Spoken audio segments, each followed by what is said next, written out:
আশা করি ভাই বোনেরা আপনারা ভালো আছেন।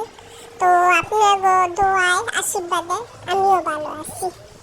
তো আজকে ইফতারি কি কি দিয়া করব দেখেন। তো আমি তো বেশিরভাগ মনে করেন ডায়াবেটিসের রোগী, তেলের জিনিস তেমন একটা খাইতে পারি না। তো মনে করেন এই যে ইফতারি রুটি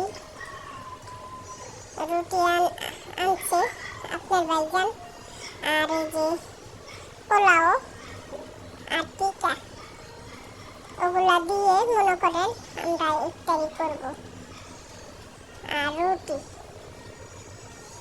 তো আমাদের আবার সকালে 6টা বাজে মনে করেন উঠতে হয়, সেমি সিদ্ধ করতে হয়, ছোট গুঁড়া আলু সিদ্ধ করতে হয়, এগুলো ছিলতে হয়, মনে করেন আলু ছিলতে হয়, তো সেমি আবার সিদ্ধ করতে হয়, বিরিয়ানি পাকা। আমাদের রোজার মধ্যে মনে করেন পানি চলে না, আমাদের পানির ব্যবসা চলে না। তো বিরিয়ানি রান্না করে ইফতারি বিক্রি করে চকবাজারে।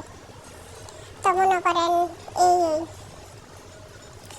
তো আপুরা দোয়া করেন আমার জন্য, আমি যেন সুস্থ থাকি। আপনাদেরকে